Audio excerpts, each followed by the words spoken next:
Na cidade de Cafarnaum,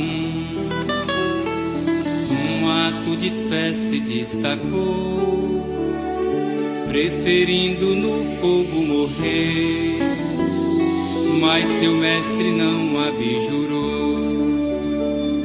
Joana de Cusa foi fiel, e mesmo nesse instante de dor, não permitiu que o martírio cruel abalasse a fé no seu Senhor. Joana de Ângeles, um anjo de luz. Joana de amor, amor de Jesus. Joana de Ângeles, um anjo de luz. Joana de amor, amor de Jesus.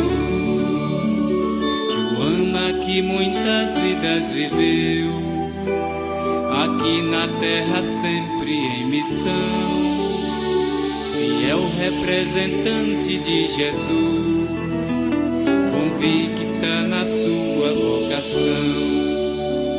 E foi como Clara de Assis, uma das suas reencarnações, vivendo para Jesus Cristo servir, dedica-se humilde à missão. Joana de Ângeles, um anjo de luz. Joana de amor, amor de Jesus. Joana de Ângeles, um anjo de luz. Joana de amor, amor de Jesus. E hoje continua a trabalhar lá do plano espiritual, com sua mensagem de amor, nos ajudando a vencer o mal. Joana de Ângeles de Deus, venha nossas dores aplacar, nobre mensageira de Jesus, farol constante a iluminar. Joana de Ângeles, um anjo de luz. Joana de amor, amor de Jesus. Joana de Ângeles, um anjo de luz. Joana de amor, amor de Jesus.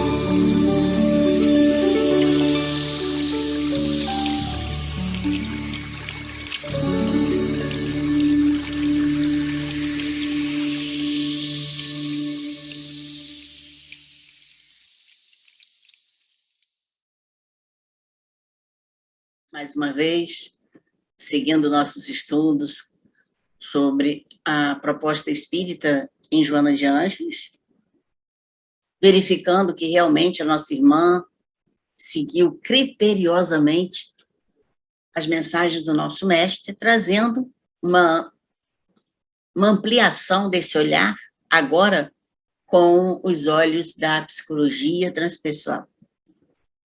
Então, vamos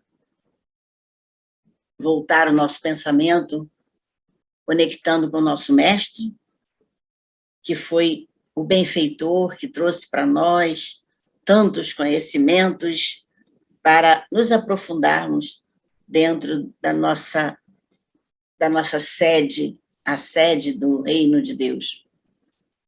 que nós possamos ter um estudo proveitoso, que todos que estão aqui me ouvindo possam usufruir dessas palavras lindas da nossa irmã, que está sempre disposta a trazer mais um pouquinho do legado que ela sentiu na pele durante toda a trajetória dela, com certeza não acabou, para que nós possamos acelerar a nossa jornada.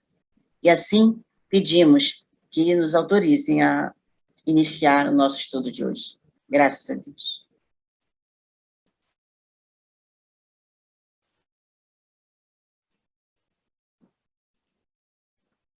Vamos dar início, então, aqui à nossa jornada, à nossa proposta espírita em Joana de Ângeles. Hoje, nós vimos, então, os fatores que levam muito às perturbações, né, e que extraímos do livro O Homem Integral. Hoje, nós vamos falar um pouco sobre o sofrimento. E eu trouxe uma mensagem dela sobre isso. A maioria dos sofrimentos decorre da forma incorreta, porque a vida é encarada. Então, vocês estão sempre vendo, né, as mensagens sobre a vida, as mensagens sobre o porquê da vida e como nós encaramos a vida.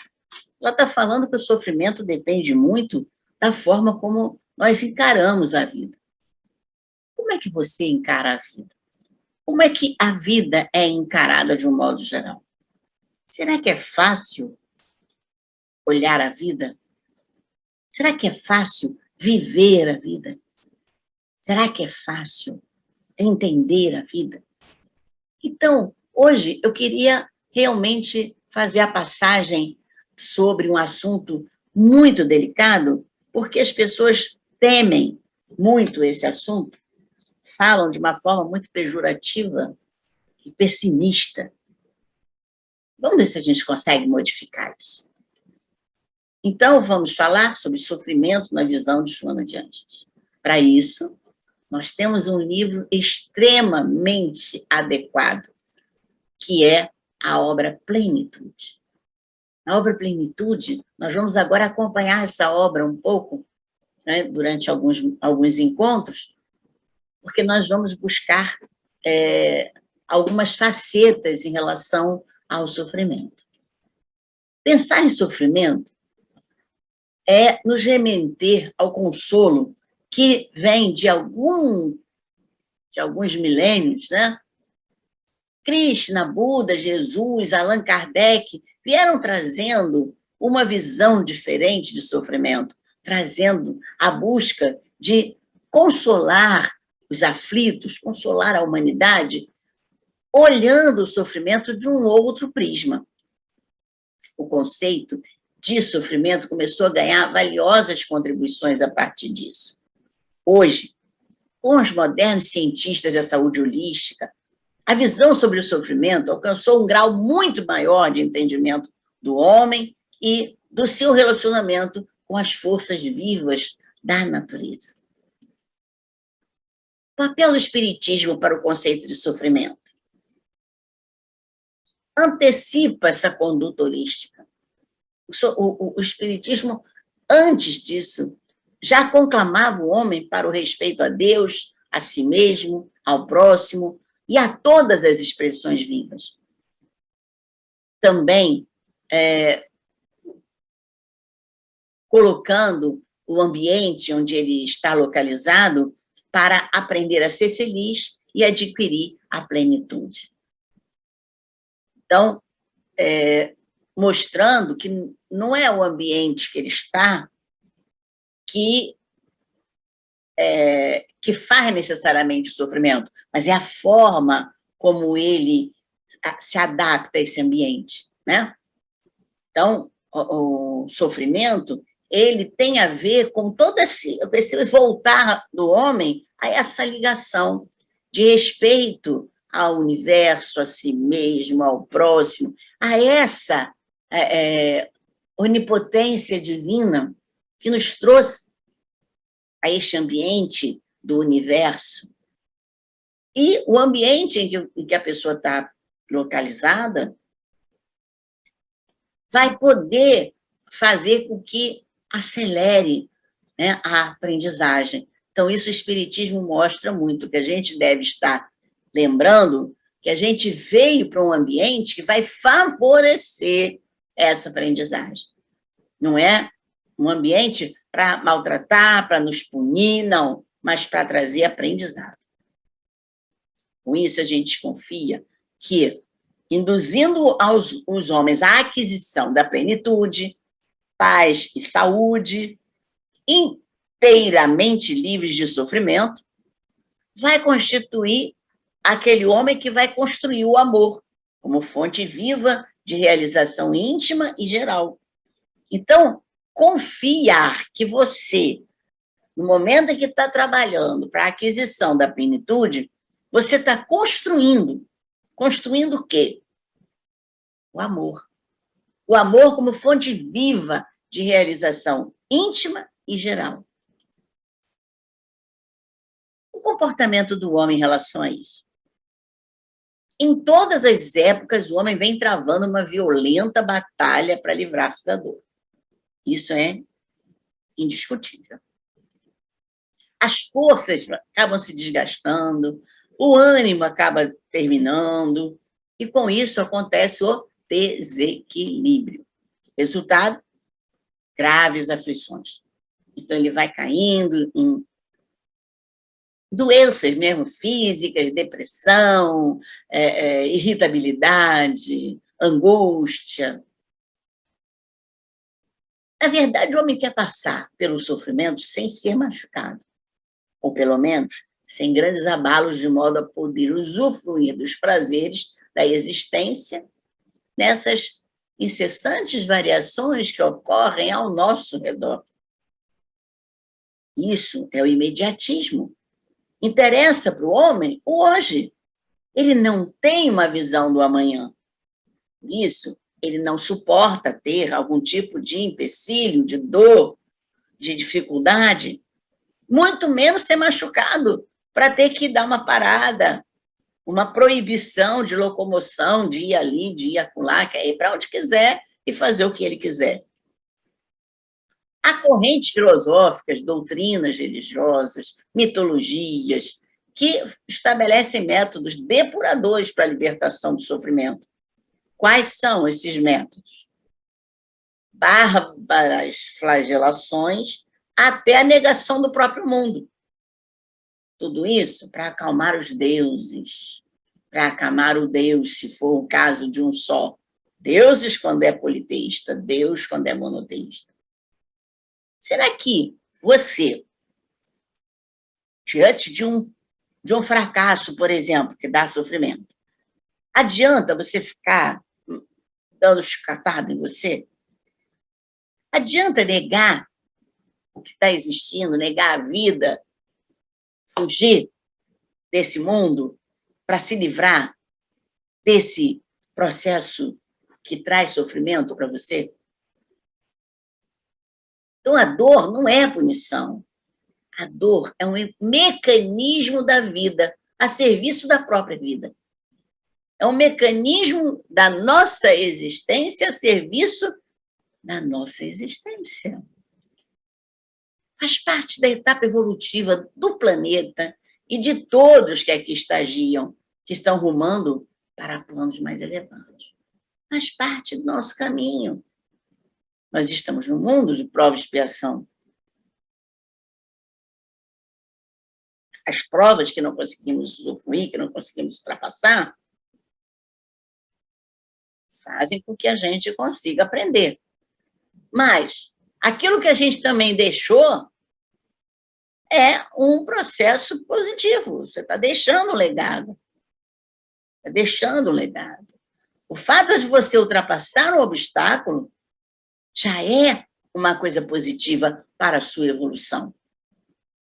Quanto mais difícil é esse obstáculo, mais você vai exigir do homem força, perseverança, e isso só tem a beneficiar a sua evolução. Então, todo esforço para acabar com o sofrimento, sem remover as causas, vai ser só paliativo. Não adianta. Você tem que ir lá. Tá bom, eu tiro a pedra do teu caminho. Mas eu não vou descobrir por que aquela pedra estava ali. Ah, mas agora eu posso passar à vontade. Se você fizer isso, lá na frente vai ter outra pedra. E mais outra. E mais outra. Então, se a gente ficar só fazendo esses paliativos, né? Botando panos quentes nas coisas que estão levando a gente a ter mais esforço, não vamos nunca evoluir, não vamos nunca sair daquele pedaço. Isso por quê? Porque em todo processo degenerativo ou de aflição, o espírito em si mesmo é o responsável, seja consciente ou não. Ah, então está dizendo que nós somos os responsáveis por todo esse processo aflitivo que nós estamos vivendo? Sim, senhor. Somos responsáveis, sim. Como é que fundamenta isso? Você está aqui aprendendo numa coisa que você nunca fez. Tá bom, nunca fiz. Mas você aprendeu. Bom, como é que planta uma batata? Você aprendeu a plantar batata. Aí, o que acontece? Primeiro, você não passa para o outro aprendizado. Isso já vai gerar lá na frente um motivo de aflição para você, porque você é responsável por aquilo que você está fazendo. Você está escondendo aquele aprendizado porque quer. Ninguém mandou você esconder. Está se preservando? Não é isso. Aí, você vai lá, usufruiu da batata. Quando chega lá na frente, acontece alguma coisa, você precisa de ajuda. Não tem ninguém para te ajudar. Aí você, puxa, vocês são ingratos, dizem que são meus amigos. Mas lá atrás, você escondeu o conhecimento. E agora, você vai se deparar com um grupinho daqueles que ainda estão naquela fase que você estava, naquela fase do egoísmo, e você não gosta, porque aquele egoísmo está batendo agora na sua pele. Sendo assim, só quando se resolve a história do sofrimento pela harmonia interior, vai se começar a conquistar a paz. Então, não adianta querer resolver de fora para dentro. Adianta você perceber o que está fazendo. Por que você não consegue essa harmonia? É voltar para dentro. Aonde está a desarmonia? Por que eu em que eu fui responsável para agora ter essa pedra no meu caminho? O sofrimento pode ser considerado como doença da alma. Por quê? Justamente porque a alma é a responsável de ter deixado uma série de buraquinhos na estrada e ela veio com essas manchinhas. Então, quando nós estamos sofrendo diante de uma situação, esse sofrimento da alma é uma doença. Então, a mágoa, a irritabilidade, a angústia, né? A procrastinação, tudo isso são doenças da alma. Porque são originários de sofrimentos que eu não quero mais ter, eu fico fugindo através de irritabilidade, através de fugir pela doença, pela depressão, pela tristeza. Então, a intensidade do sofrimento está na razão direta da condição evolutiva de cada espírito. Qual é o estágio evolutivo que eu estou? Até que ponto eu já consigo resistir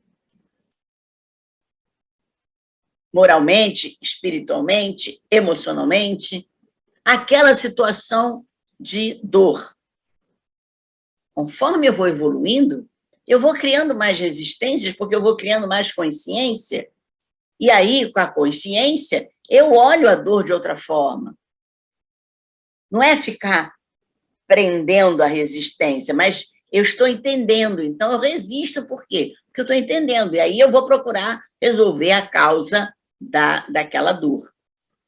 Então, é a sensibilidade emocional que vai filtrando a dor e exterioriza de forma a ser mais adequada. Essa sensibilidade emocional que tem a ver com essa resistência moral que nós estamos vendo ali em cima. A resistência moral tem a ver com a sensibilidade. Ela deixa passagem ou não. Se você ainda tem uma sensibilidade emocional que não consegue filtrar a dor, a cada situação de dificuldade você explode, você toma atitudes instintivas, parecendo animal. Uma atitude corajosa é examinar os sofrimentos, examinar a dor, examinar a sua sensibilidade e enfrentar isso, enfrentar com lucidez. Isso é o efeito terapêutico que vai levar à paz. Coragem para olhar, para enfrentar, para analisar com lucidez. O que está acontecendo? Que obstáculo é esse? Por que ele veio parar? O que ele está me ensinando?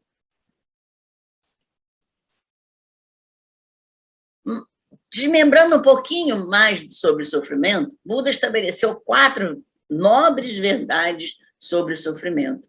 E nós vamos retratar nos próximos encontros. Ele falou, primeira verdade, o sofrimento propriamente dito, as origens do sofrimento, a cessação do sofrimento e os caminhos para a libertação do sofrimento, que é diferente. Cessação do sofrimento é quando eu consigo encarar, olhar e aquilo já não me incomodar. Mas quando vem outro, eu consigo olhar de novo de forma a ver como sofrimento. Libertação do sofrimento. Eu já não considero mais os impedimentos do caminho como sofrimento. Então, eu tenho a dor, eu tenho a pedra, eu tenho a dificuldade, mas eu não vejo mais aquilo como sofrimento. Então, eu passo a olhar a vida com as dificuldades, com as dores, com as pedras no caminho. Mas sofrer é opcional. E se eu resolvo que não tem necessidade mais de sofrer diante das situações, eu vou me libertar. Vamos começar, então, sobre o sofrimento, que ele apresenta sobre 3 formas diferentes. Sofrimento do sofrimento, o sofrimento da impermanência e o sofrimento resultante dos condicionamentos. O sofrimento do sofrimento é resultado das aflições que ele mesmo proporciona. Então, quando eu vejo uma dor, eu vejo uma dificuldade, eu sofro. E no momento em que eu sofro, eu entro numa bola de neve de aflição e aumenta a proporção até do próprio sofrimento. Ele vai se apresentar com 2 aspectos, pode ser físico ou mental. Esses sofrimentos, essas dores, esses impasses, na verdade, são mecanismos buriladores para a alma despertar as potencialidades e vai fazer com que ela brilhe fora do corpo que está lá encarcerado. Então, ela vai mostrar como. Como é esse brilho da alma? Mostrar atitudes que sejam atitudes sadias, e não histérico, sair quebrando tudo porque está sofrendo, se meter debaixo de uma colcha. Aí entra o despertar da alma com o brilho, que ela vai mostrar atitudes sadias, coerentes, conscientes. Resultado do desequilíbrio energético do corpo em razão da fragilidade emocional do espírito que aciona, né, essa fragilidade. Então, o espírito acionou a fragilidade dele, teve o sofrimento e aquele sofrimento desdobrou em aflição. Pode ser físico ou mental. Mas, se você não souber lidar com esse momento, deixar com que esse desequilíbrio energético tome proporções de levar a uma doença, você realmente perdeu a chance de burilar um pouquinho a sua alma. Os medicamentos matam os invasores, mas não restituem o equilíbrio como se deseja. Por quê? A fonte conservadora não irradia a força que sustenta o corpo. Qual é a fonte conservadora? É o espírito. O espírito se torna frágil e se deixa fragilizar e se esconde e não segura, não sustenta. E aí o corpo desvanece. A conduta moral e mental dos homens, quando cultivando emoções de irritabilidade, ódio, ciúme, rancor, etc., vai impregnando o organismo, o sistema nervoso, vibrações deletérias que bloqueiam áreas por onde a energia saudável poderia ser propagada. Então, não adianta tomar medicação se você não está irradiando essa força para sustentar esse corpo. E você, cultivando as emoções de irritabilidade, ódio, que são essas condutas morais e mentais do homem terríveis, que vão impregnando o organismo cada vez mais, né, com energias, com vibrações que não são sadias, vai cada vez mais bloqueando a energia saudável para ela ser propagada. Assim, nós temos um campo propício para a instalação de enfermidades. O sofrimento da impermanência é o sofrimento das coisas terrenas, que, esfumam-se como palha ao fogo, atiçado pelo vento, e se transformam em cinza, flutuando no ar. Isso são as coisas impermanentes. E aí, perdi meu carro, meu Deus do céu, bati no carro, então sofrendo porque eu não tenho dinheiro, e eu vou, tenho inveja de fulano, aí saio vendendo as coisas todas de casa. A busca insaciável do prazer é um tormento que aflige o homem sem ter nenhum tipo de compensação. Aproveitar o momento de prazer é um preço muito caro.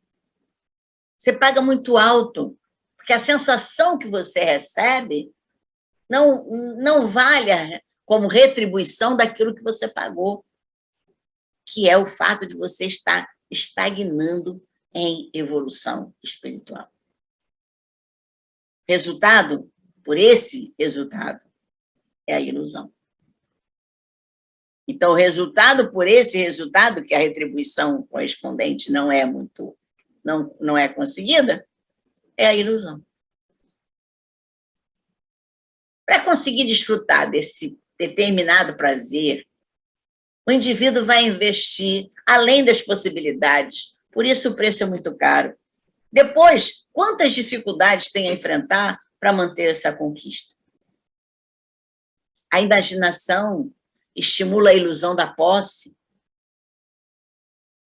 Passado o prazer, ele não tem condição de preservar o veículo adquirido, os móveis, a residência. Tudo que é impermanente brilha com a atração apenas por um dia. Daqui a pouco, enjoei daquela cadeira. Enjoei daquela peça, enjoei daquela analise, enjoei. Por quê? Porque é o momento só do prazer momentâneo. E aquilo que estava brilhando lá na loja, quando chega em casa, deve estar cheio de poeira.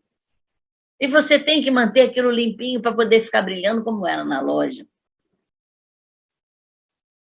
E o sofrimento resultante de condicionamento é a educação incorreta, a convivência social pouco saudável, vão propiciando agregados físicos e mentais contaminados. Então, eu vou me condicionando a ouvir um monte de abobrinha do meio social que eu estou ali metida. Às vezes, dentro da educação, eu vejo pais que mostram atitudes inadequadas para os filhos e acham que o filho não está prestando atenção. Então, a escala de valores para muitos indivíduos apresenta-se invertida. o que é sadio, o que é saudável, está lá 0,1. Mas aquilo que aparece, aquilo que chama atenção, né? Que favorece a sociedade toda a olhar para você, está lá em cima. Isso vai levando a sofrimento. Então, quando você tem como base imediatismo, arriscado, o vulgar, promíscuo, o poder transitório, a força como relevantes para a vida, você tem um sofrimento que vai resultar do condicionamento. Ao mesmo tempo, essa contaminação psíquica e física derivada desses condicionamentos doentios de grupos sociais, de indivíduos, promove também sofrimento, que poderiam ser evitados. Se você está observando que o grupo está entrando num caminho negativo, sai fora. Se você não pode ajudar, para não ficar no apanhar do grupo, sai fora. Então, a irradiação de uma pessoa, quando ela é mórbida, ela envia a outra energia negativa, terminando por contaminar todo mundo que está ali em volta. Caso a pessoa que está recebendo essa irradiação não possua defesas fortes, reagentes internos que vão proceder à conduta mental e moral edificante. Então, se só é contaminada quem não tem essa defesa. E essa defesa, ela procede de uma conduta mental e moral edificante. Então, vamos pensar nisso, pensar positivamente, agir da forma saudável para você se proteger, porque você faz uma coraça com isso. E aí você pode ir passar para um lugar que está irradiando coisas negativas, conviver, às vezes, dentro até de parentes que não são legais, né? Mas aí você não vai se contaminar. O homem vive na Terra sob a ação de medos. Medo da doença, medo da pobreza, medo da solidão, medo do desamor, medo do insucesso, medo da morte. Isso é por quê? Porque ele está despreparado. Ele está despreparado para os fenômenos normais da existência. E ele deve encarar esses fenômenos como processo de evolução. A doença, a pobreza, porque ora você vem com a riqueza, ora vem com a pobreza, para você ter valores a aprender diferentes. Solidão, aprenda a viver a solidão para você poder viver a solitude. Desamor, ninguém pode amar ao outro, nem ser amado, se você não se ama. Insucesso, faça a sua parte, e cada parte que você conseguir, veja aquilo como sucesso. Não precisa chegar lá no topo da montanha para ser o sucesso, mas cada situação, cada ação que você completa é um sucesso. E a morte tem que acontecer. É uma transformação natural. É o fim de uma transição impermanente para uma outra transição que também é impermanente, porque você vai voltar de novo. Só que, dentro do processo espiritual, o mundo espiritual ele não acaba, o mundo material acaba.